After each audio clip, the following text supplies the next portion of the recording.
반야바라밀다 심경반자재보살이 깊은 반야바라밀다를 행할 때 오니 공한 것을 비추어 보고 온갖 고통에서 건너느니라. 사리자여, 색이공과 다르지 않고 공이색과 다르지 않으며 색이고 공이요 공이고 색이니 수상행식도 그러하니라. 사리자여, 모든 법은 공하여 나지도 멸하지도 않으며 더럽지도 깨끗하지도 않으며 늘지도 줄지도 않느니라.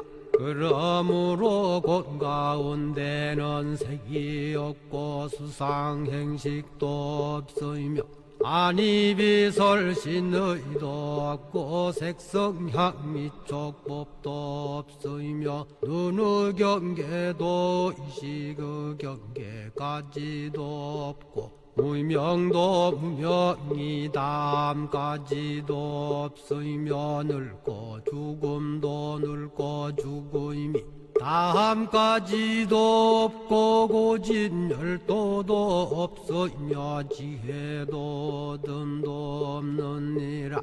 얻을 것이 없는 까닭에 보살은 반야바라밀다를 의지함으로 마음에 걸림이 없고 걸림이 없으므로 두려움이 없어서 뒤바뀐 헛된 생각을 멀리 떠나 완전한 열반에 들어가며 삼세의 모든 부처님도 반야바라밀다를 의지함으로 세상의 깨달음을 얻느니라. 반야바라밀다는 가장 신비하고 밝은 주문이며 위없는 주문이며 무엇과도 견줄 수 없는 주문이니 온갖 괴로움을 없애고 진실하여 허망하지 않음을 알지니라. 이제 반야바라밀다주를 말하리라.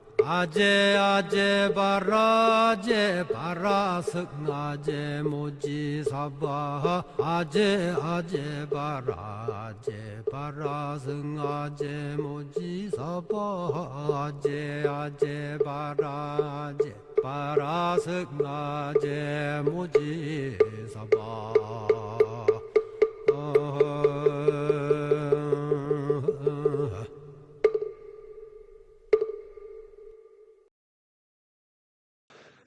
네, 안녕하세요. 방금 소개받은 융합보안학과의 박상진 교수입니다. 다시 한번 인사드리겠습니다. 제가 그래도 강의를 한 20년째 하는 걸 갖고 많게는 3,000명 앞에서도 해보고 지금은 방송은 많이 안 나가지만 7, 8년 전에는 거의 매일 방송을 하다시피 했는데 지금이 제일 떨리는 것 같아요. 예. 제 수업 스타일이 항상 그 대본 없이 같이 이동하면서 소통하면서 이렇게 수업하는 거를 지향하는데 여기서 그랬다가는 우리 부처님께 혼날 것 같고 정자세로 이렇게 수업에 법사 강사로 임해하니까 약간 불편함도 좀 있는 것 같습니다. 제가 이 앞에서 이제 강의를 이제 진행하는 거는 물론 여기 계신 다른 여러분들이 저보다도 더 훌륭한 분야의 지식을 가지고 계시겠지만 그나마 조금 뭐 경찰학과 범죄학을 전공한 입장에서 여러분들보다 이 부분에 대해서 조금 더 알고 있다 라는 측면으로 그냥 편안하게 들어주시면 좋으실 것 같습니다. 제가 이 그 법사를 해야 된다는 그 이야기를 올 초에 들었습니다. 제가 왜 올 초에 들었냐면은 저희 대학의 순번이 제가 순번이더라고요. 그래서 이 주제 선정하는데 한 6개월 동안 계속 고민한 것 같아요. 어떻게 나의 학문과 이 불교라는 것과 이렇게 접목해서 융합해서 이렇게 주제를 선정할 수 있을까라고 고민을 하다가 불교에 대한 근본 사상을 이렇게 보니까 평등이라는 말이 계속 반복이 되더라고요. 뭐 자비를 통해서. 그래서 야, 이 평등 하고 범죄 예방하고 이렇게 관계성을 살펴볼 수 보면은 좋을 것 같은데라는 생각을 하면서 주제를 선정했는데요. 여기 이제 부제에 보면은 이제 그 양성평등이라는 말이 나오잖아요. 근데 제가 한 7, 8년 전에 경찰청에서 이제 강의 의뢰가 왔었어요. 근데 교수님 이틀 후에 급한데 죄송한데 강의 좀 특강 좀 해줄 수 있겠습니까? 그래서 물론 가능하다. 항상 강의해왔던 거니까 주제가 보통 저는 이제 범죄 예방이나 뭐 인권 뭐 이런 쪽에서 이제 강의를 하니까 근데 그 강의 교환을 보내달라 해서 범죄 예방하고 인권과 관련된 자료를 보내줬죠. 그랬더니 교수님 주제가 그게 아니고 성인지 감수성과 양성평등이라는 거예요. 근데 저는 그때 당시에는 굉장히 이렇게 꼰대 정신이 있어가지고 무슨 맨날 양성평등 무슨 성인지 감수성 이런 얘기를 하냐 해서 난 수업 못하겠다 그거 했더니 지금은 강사를 바꿀 수도 없고 주제를 바꿀 수도 없다는 거예요. 그래서 어쩔 수 없이 한 1박 2일을 꼬박 밤새가지고 강의 자료를 만들었는데 그러고 나서 이제 강의를 하니까 제 머릿속에 있는 제 사상하고 이 강의를 하는 거하고 다르니까 수업이 잘 이루어지지가 않는 거예요. 그래서 근데 그렇게 수업을 마친 다음에 학교에 돌아와 가지고 너무 자괴감이 드는 거예요. 제 수업에 대한 자신이 너무 없었어 가지고. 그런데 의외의 반응이 일어났어요. 뜨거운 반응이 일어난 거예요. 왜냐하면 지금까지는 여성분들이 오셔가지고 여성의 권익을 높여야 된다고 얘기를 했는데 남성 강사가 와가지고 여성의 권익을 높여야 한다고 얘기하니까 이게 먹힌다는 거예요.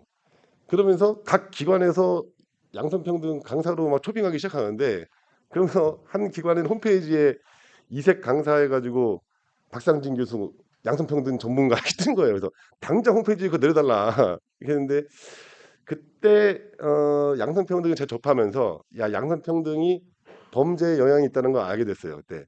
그 저도 지금 이제 조금씩 양성평등 인식을 좀 완성시켜 가려고 노력하는 단계거든요. 그러니까 여러분들도 오늘 이렇게 법사 강의를 통해서 편안한 마음으로 시대적 환경이 이렇게 변했구나. 그리고 불교의 가르침이 이런 것이구나라는 걸 한번 인식했으면 좋겠어 가지고 불교의 근본 사상과 범죄 예방과의 관계로 강의를 준비해 봤습니다. 강의 들어가기 전에 이제 제 전공이 이제 경찰학이니까 여러분들이 상식적으로 하나 아셨으면 하는 부분에 대해서 하나 이제 말씀드리고 강의에 들어가겠습니다. 여기 화면에 보면은 이게 경찰의 이제 우리 심벌이라고 얘기하죠. 경찰 상징인데 이 새가 무슨 새인지 아시는 분 있으신가? 쌍시온 얘기하시면 큰일 나고 무슨 새? 독수리로 다 알고 계실 텐데 그렇죠? 독수리. 그렇죠. 심지어 우리 현직에서 근무하고 계시는 경찰관 분들도 대다수 독수리로 알고 계세요. 예. 근데 독수리가 아니고 참수리입니다. 예, 참수리입니다. 원래는 독수리였는데 2005년 경찰 60주년 행사 때 우리 경찰이 과거의 그 정치적 신여로서 혹은 그 불신의 풍토에 벗어나서 이미지를 바꿔보자 해가지고 천연기념물 243호인 이 참수리로 바꾸게 됐습니다. 그러니까 상식적으로 저게 독수리가 아니고 참수리구나라는 걸 좀 아셨으면 해서 한번 소개 한번 드렸습니다. 오늘 그 법문의 이제 흐름을 보면은 불교 자비 정신이 이제 뭔지 한번 보고 이 불교 정신하고 양성평등이 뭔 관계가 도대체 있냐? 그 양성평등하고 범죄와 관계는 어떨까? 근데 불교 활동을 통해서 양성평등 인식을 개선할 수 있는지 그리고 우리가 불교 동아리 활동을 이렇게 하는데 이 불교 동아리 활동이 양성평등을 실천하는데 영향을 줄 수 있는지 그리고 범죄 예방에 효과가 있는지 이러한 그 흐름도로 강의를 진행하도록 하겠습니다. 그래서 오늘 이제 강의에서는 편안한 마음으로 불교에 대한 근본 사상이 이런 것들이구나.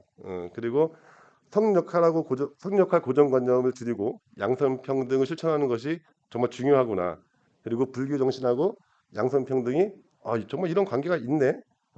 그리고 지금 우리가 하고 있는 불교 동아리 활동이 정말 이런 인식에 효과가 있구나를 좀 확인하고, 그래서 이런 것들이 범죄 예방에 확실하게 영향을 주고 있다라는 것을 인식한다 하면은 오늘의 그 법사 강의의 목적은 이제 충분히 달성한 것으로 보여집니다.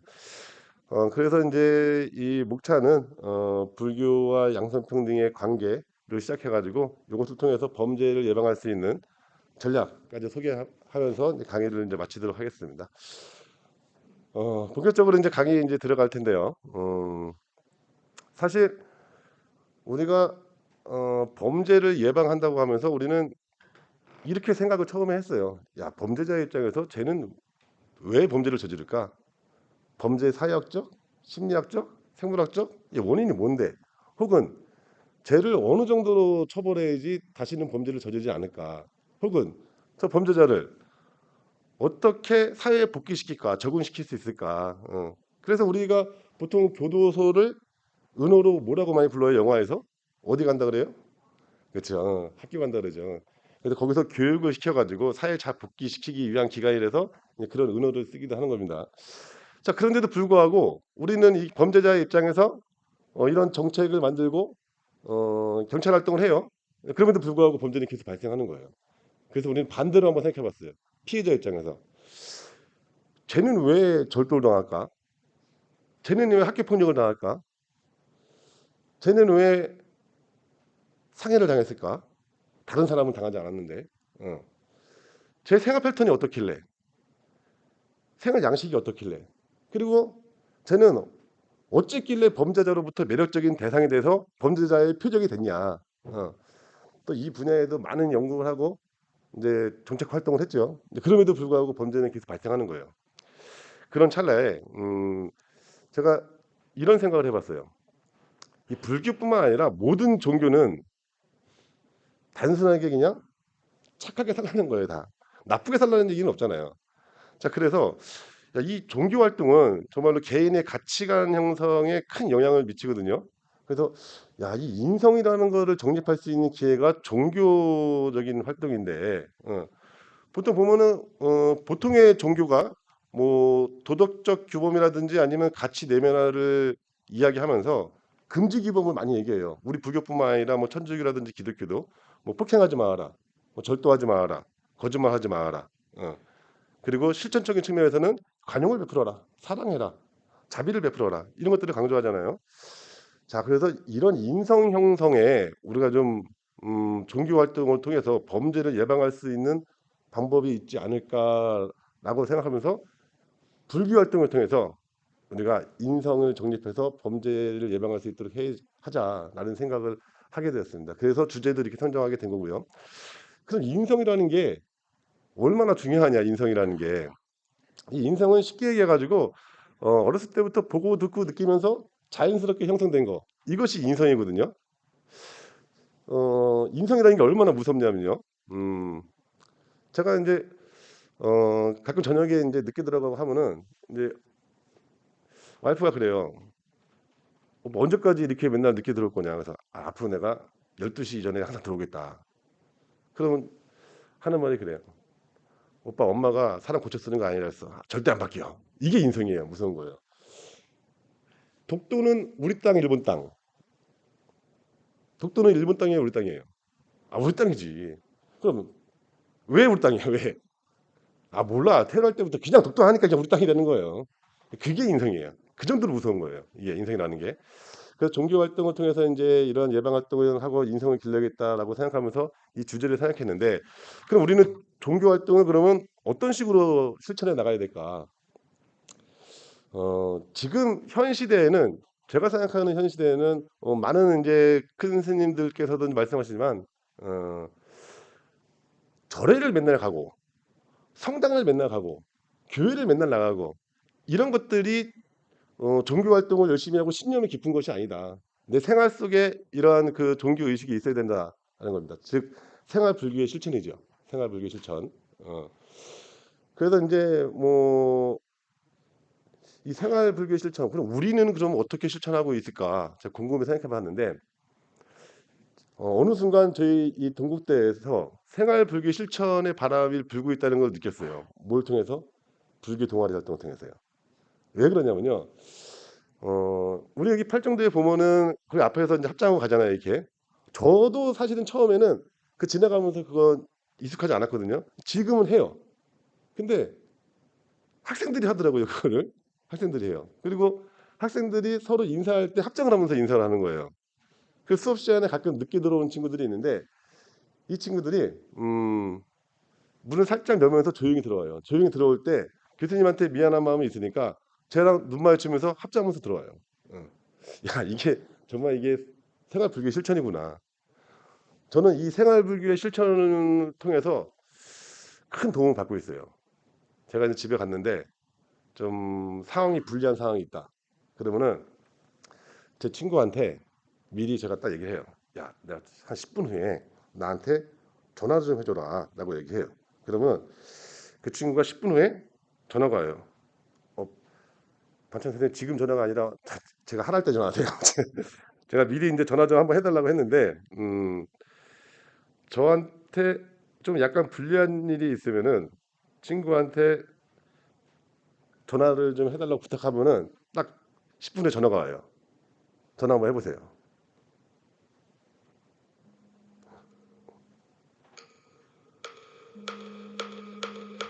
이 벨소리가 울려요. 그러면 화내 나가도 아 그러면은 이게 이 벨소리 때문에 한번 웃으면서 지나갈 수 있는 그리고 한 번 더 참을 수 있는 그런 분위기가 되거든요. 그래서 제가 이거 보면서 아 제가 생활불교를 정말 실천하고 있구나. 저는 네, 이제 다시 무음으로 돌아가겠습니다. 저는 카톡 벨소리도 이제 목탁 소리거든요, 이렇게.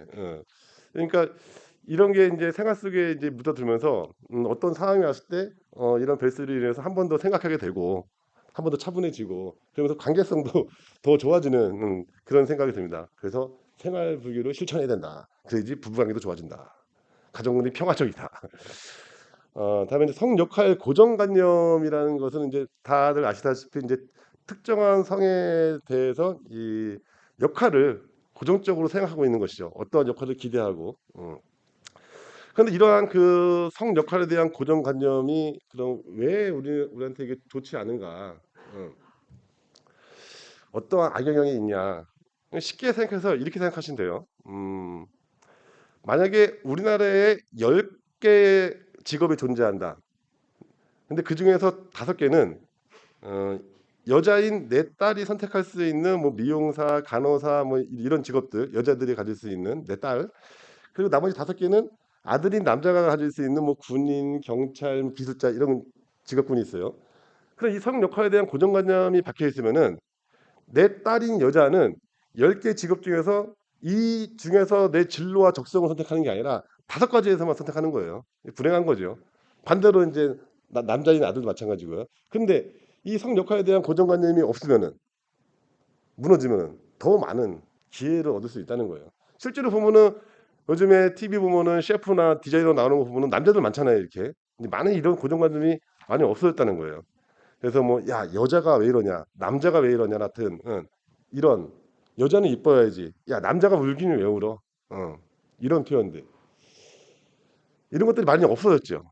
그리고 사실 예전에 우리 그 노래 중에서 울면 안 돼 울면 안 돼 그러면서 선물 안 준다 하잖아요. 계속 울면은 그게 되게 안 좋은 거예요. 지금 보면 울 때는 울어야 돼요. 기쁠 땐 표현해야 되고 자기의 감정을 억누르고 그거를 통제하고 억제하니까 그게 한 방에 분출되면서 분노 조절을 못하게 되면서 그런 분노 범죄들이 발생하는 거 아니에요? 무증 범죄라든지 그렇죠? 지금은 표현을 해야 되거든요. 예, 지금은. 그럼 우리 사회가 지금 어느 정도로 성 역할에 대한 고정관념을 타파하기 위해서 노력하고 있냐? 한번 봐볼까요? 얘네들이 아니 이분들이 이분들이 누구예요? 포도리. 그 옆에는 그 옆에는 포순이. 왼쪽에 있는 거는 포도리, 오른쪽에 있는 건 포순이. 자, 그러면 한번 제가 한번 질문을 한번 던져볼게요. 오른쪽에 있는 게 포순이라는 걸 어떻게 보고 알았어요? 어? 치마, 또, 그치, 화장, 눈썹, 그죠? 이걸로 보면은 아, 여자는 치마를 입어야 된다는 고정관념을 심어줄 수 있겠구나. 야, 저거는 여자는 이뻐야 된다는 고정관념을 심어줄 수 있어야겠구나. 여자는 화장을 해야 된다는 고정관념을 심어줄 수 있겠구나. 이렇게 얘기를 하고는 아이고 뭐 억지 좀 부리지 마세요라고 했죠.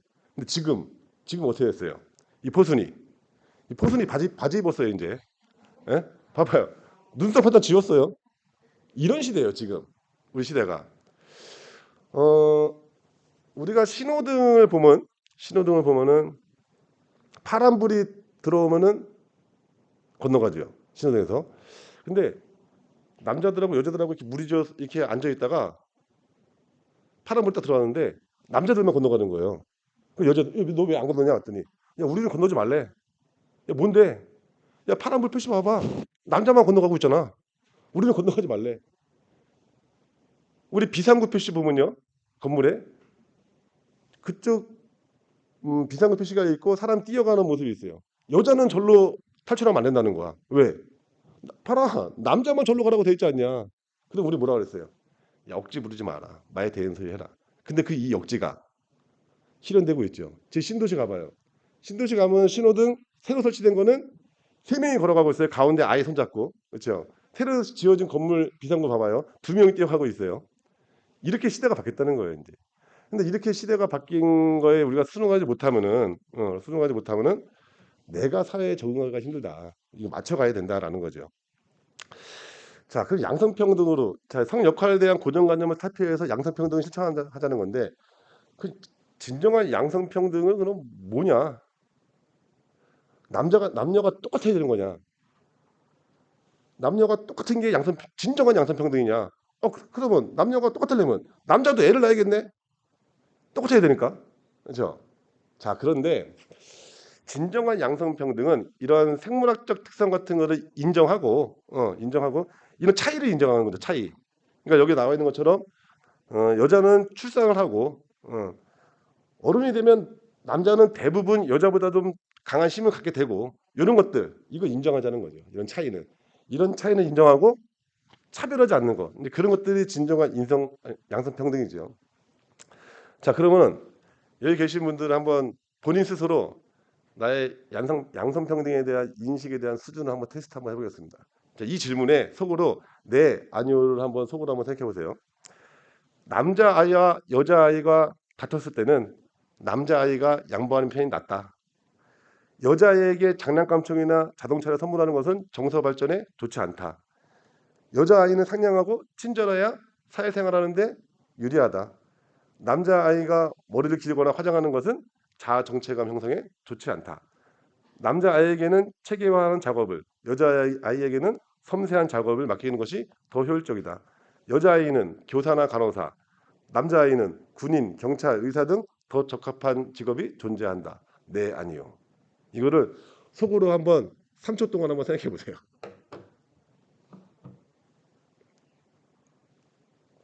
여기서 네라고 대답한 게 솔직히 하나도 없으신 분. 오마 있으시네. 세 분이나 세 분이나 있으셔. 근데 이게 봐봐요. 다음 페이지. 자, 네라고 대답한 게 하나도 없으면은 정말 이 양성평등 의식이 대단하신 분들이에요. 여기 사진 보면은 우리 과 학생들 있네. 아주 차별이 없는 아주 건강한 씨앗이죠. 근데 네라고 대답한 게 한 개, 두 개 정도 있다. 차별에 싹이 좀 특이 있는 사람이고 세 개 이상이다. 병든 사람이고 이거는. 근데 사실 제가 아까 서두에 제가 한 7, 8년 전에 이 강의를 처음 했다 했잖아요. 그때 제 의식이 세 개 이상, 전 다섯 개 정도 됐어요, 솔직히. 이 중에서. 아니면 여자애들이 이렇게 하고 이렇게 해야지. 응. 근데 저도 이 강의를 하면서 좀씩 변했어요. 변하면서 0은 아니지만 하나, 두 개까지 내려왔어요. 이제 0까지 가기 위한 노력을 지금 하고 있는 거죠. 노력이라도 하고 있으니까 다행이죠. 근데 이제 여담으로 제가 하나 말씀드리면은 이 양성평등 인식 수준이 제가 높을까요? 요 앞에 있는 학생이 높을까요? 요 앞에 있는 선생님이 높으실까요? 혹은 집에 있는 어린이집 다니고 있는 제 딸이 높을까요? 제 딸이 제일 높아요. 양성평등 인식이. 왜? 이 아이들은 지금 그런 교육을 받고 있어요. 그러니까 어렸을 때부터 보고 듣고 느끼면서 자연스럽게 이게 형성이 되고 있는 거예요. 우리는 어렸을 때 엄마 아빠 보면서 엄마는 이렇게 하고 아빠는 이렇게 하는 거 보고 자랐기 때문에 잘 안 바뀌어요. 그 무단한 노력을 해야지 바뀌는 거예요. 근데 이 아이가 어린이집 학교에서 이렇게 배워가지고 집에 왔는데 나는 어린이집에서 이렇게 안 배웠는데 집에 와보니까 엄마는 항상 빨래하고 설거지하고 우리 케어하고 아빠는 퇴근하고 들어와서 리모컨만 두들기고 소파에 누워있다가 밥 달라고 해서 밥 먹고 이러고 있어. 그러면은 성 역할에 대한 정체성의 혼란이 생기는 거예요. 그래서 그러면 안 된다는 거죠 우리가. 예. 그래서 이 양성평등은 굉장히 중요하다. 그 이제 불교에서의 가르침이 우리 양성평등이 굉장히 중요하다 하는데 어떠한 가르침이 있나 양성평등에 대한 불교에서는 찾아보니까 제가 이 연결을 지으려고 막 고민할 때 어떻게 이 법사로 왔는데 제 전공 얘기만 할 수 없잖아요. 그래서 이제 불교 활동하고 연결을 시켜야 되는데 딱 자비라는 말이 딱 떠오르는 거 자비. 그래서 이 자비에 대해서 제가 공부를 했어요. 공부했는데 불교에서 말하는 이 자비하고 사랑, 러브, 이 사랑이 어, 어떠한 관계성이 있는지 한번 찾아봤어요. 찾아보니까 우리가 이 자비를 표현할 때요. 이 자비를 표현할 때 흔히 동체대비라고 얘기해요. 동체대비. 그러니까 나와 남을 그 구분하는 것이 아니고 나와 남이 원래 본래 둘이 아니고 하나이다. 어, 나와 남을 구분하는 게 아니다. 하나이다. 이거를 깨달으면서 이 하나기 때문에 다른 사람의 아픔은 내 아픔인 거야. 이렇게 이걸로 와닿는다. 이게 바로 대비의 가르침이에요. 자비의 가르침. 어. 그래서 이제 부처님은 자비를 또 다른 말로 무연자비라고 얘기해요. 무연자비. 인연 없는 자비. 어.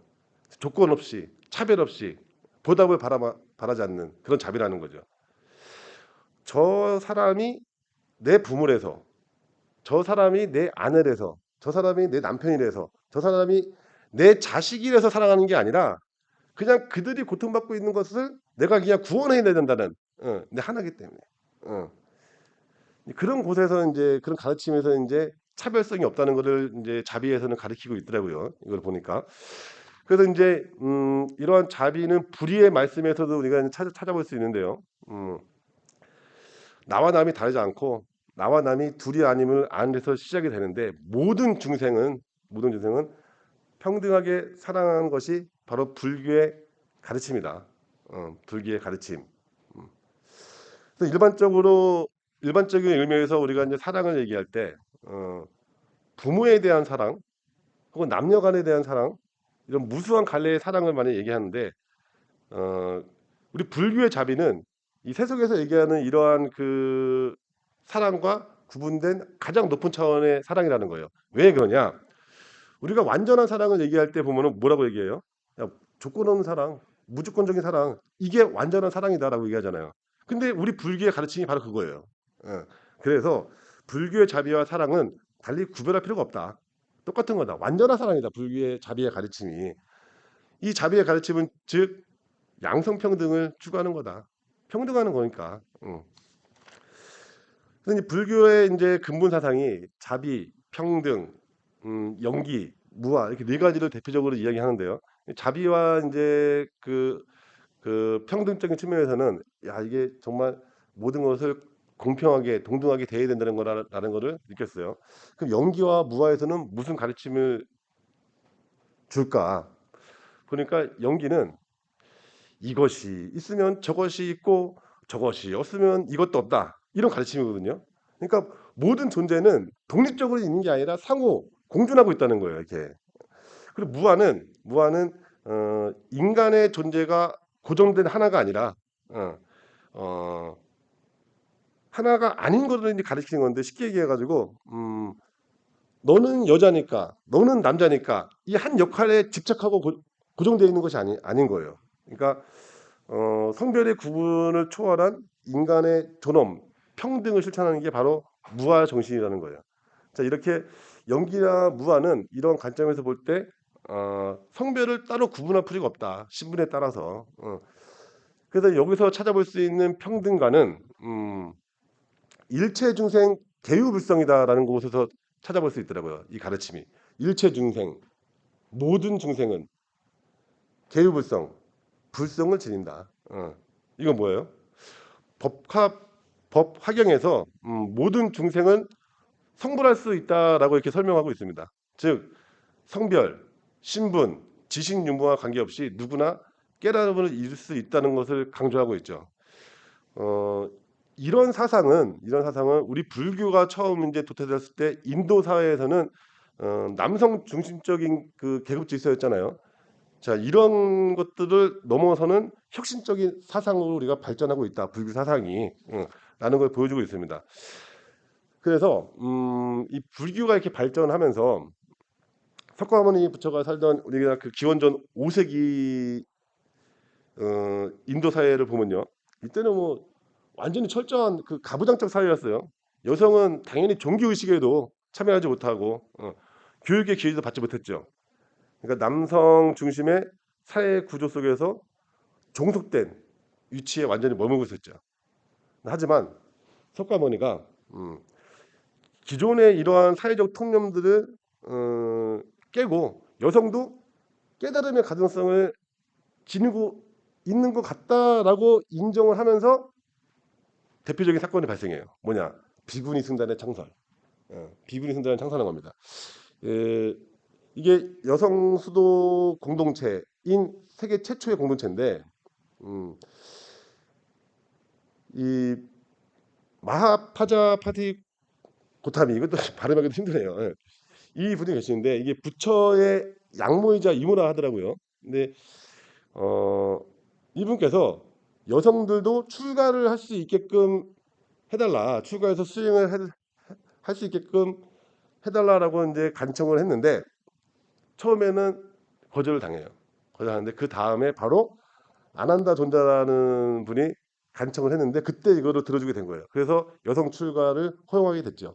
자, 그런데 여성 출가를 허용하게 됐는데 문제는 팔경법이라는 거예요. 어. 자, 비구니 승가 창설 조건으로 이 비구니한테 약간 좀 불평등한 그 조건을 제시해요. 비구니 너희들은 아무리 연륜이 많고 수행을 오래 한다 하더라도 어린 비구한테 예의를 갖춰야 된다. 어. 이런 규칙 같은 것들을 만드는 거예요. 불평등하죠. 불평등해요.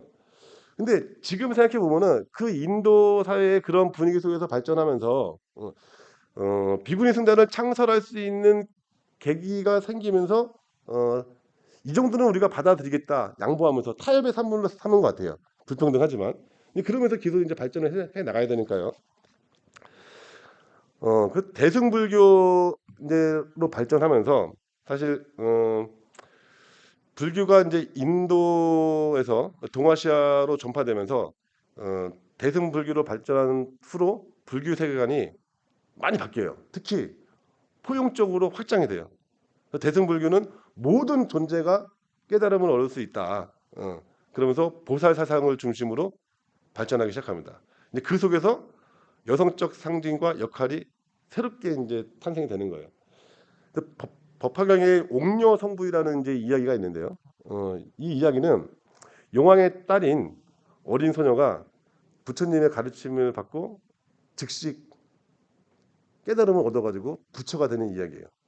그래서 이 이야기는 여성도 남성과 동일하게 깨달음에 이룰 수 있다는 강력한 상징적인 일이 이야기가 되는 거죠. 그러면서 관음보살이라는 그 말이 사람들 입가에 오르내리기 시작한 거예요. 이 관음보살이 그 뭐냐? 동아시아 불교에서 여성의 자비로움을 상징하는 모습으로 널리 알려지면서 이 관음보살이라는 표현을 사람들이 많이 쓰기 시작한 거예요. 그러면서 이 관음보살은 여성의 자비로움을 상징하는 표현으로 정착이 되죠.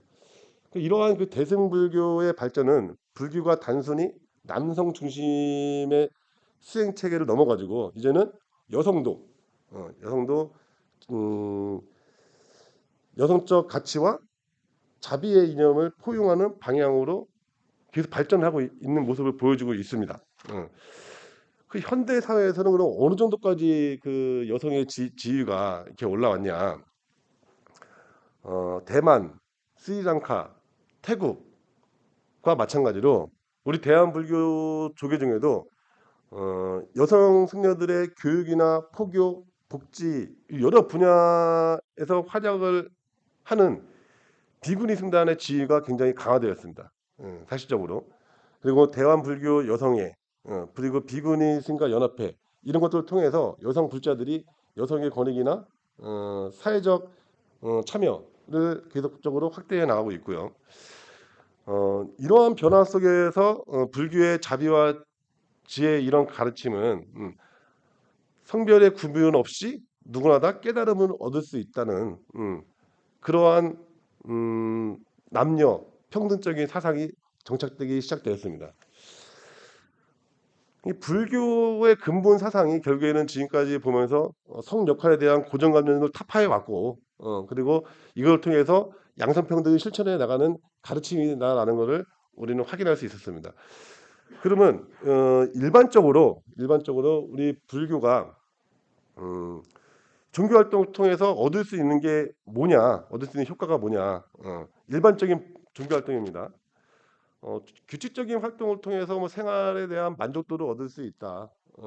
그리고 종교적 믿음과 실행을 통해서 사회적 적응력을 향상시키면서 자살률도 감소시킬 수 있고 약물 복용도 억제시킬 수 있다. 그리고 종교 활동을 통해서 자아 정체감 형성에도 기여가 되고 그리고 심리적 안정감을 통해서 스트레스도 극복할 수 있는 능력을 기를 수도 있고 그 절제된 생활을 통해서 불안감을 해소할 수 있고 융통성 있는 대처 능력을 길러가지고 자기 조절 능력도 향상시킬 수 있고 도덕적 함양시킬 수 있고 소외감도 감소할 수 있다.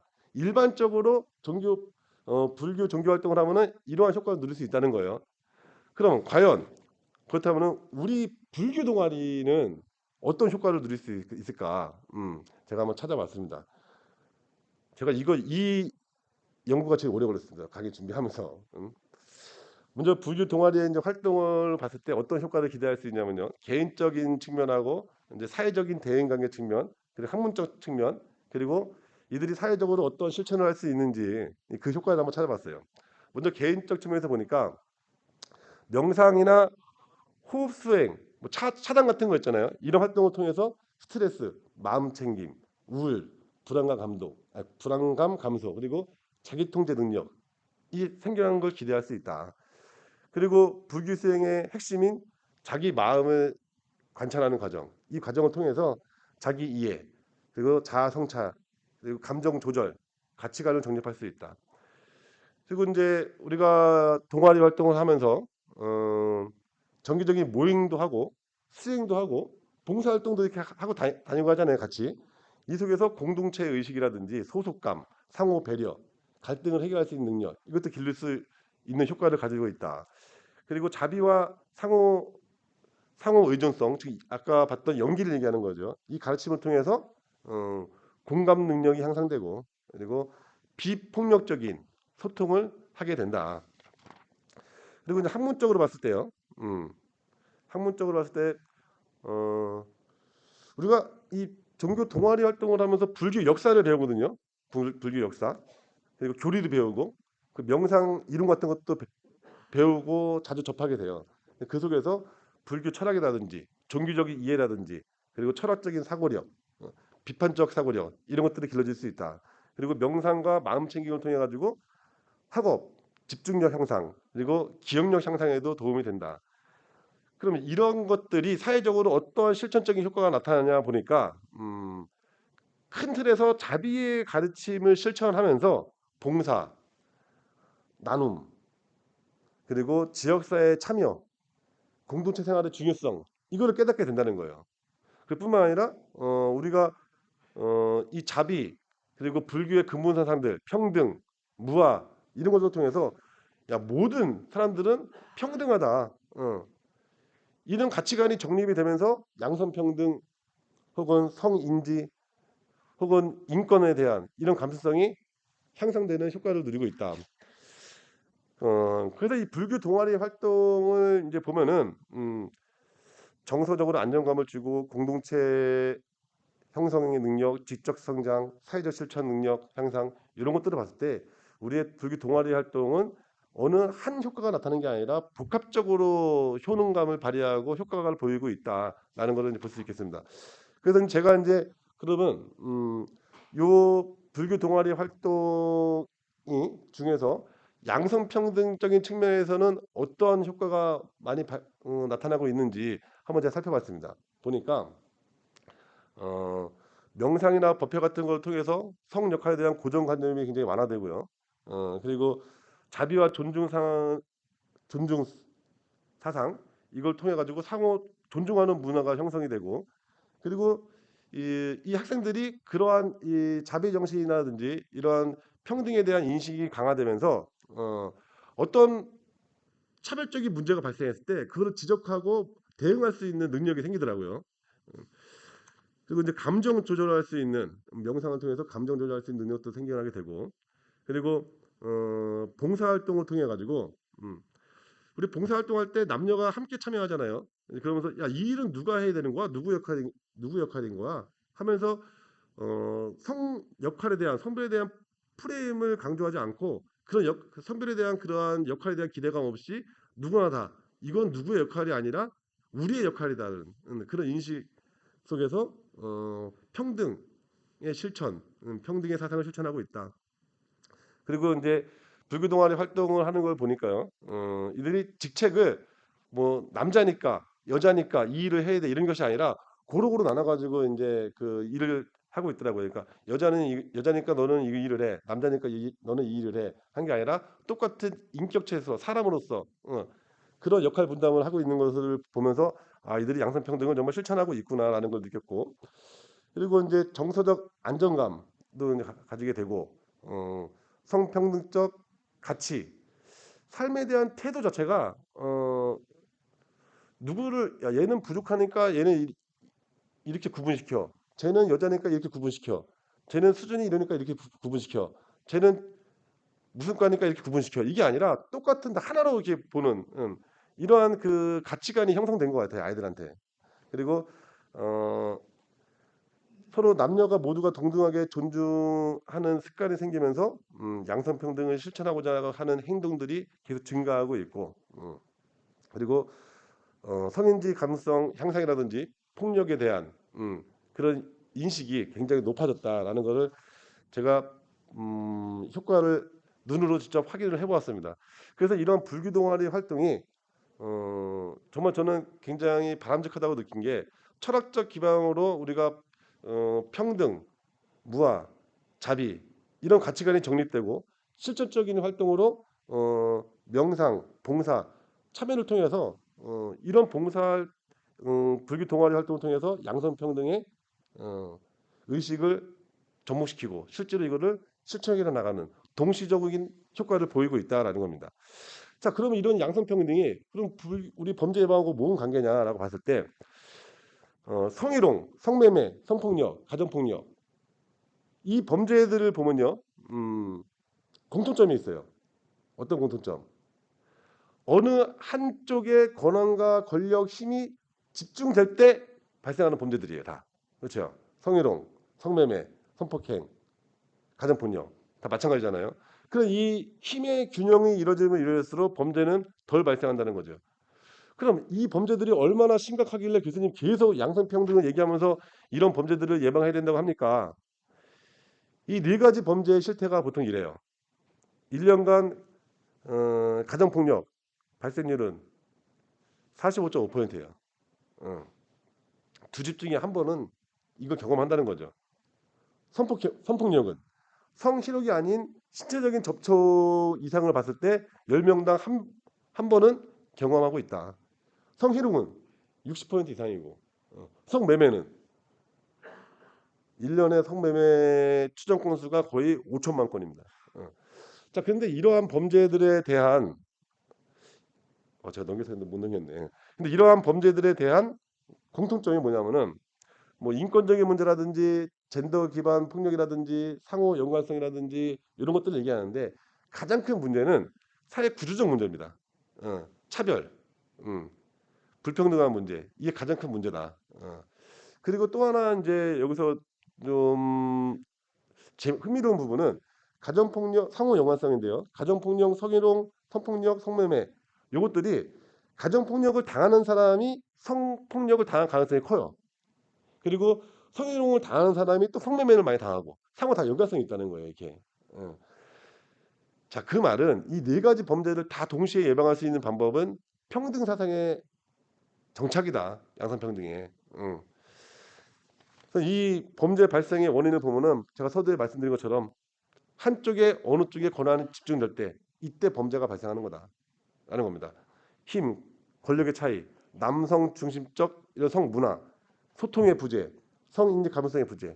결국에는 권한이 한쪽에 몰려 있을 때 그때 범죄가 발생한다는 겁니다.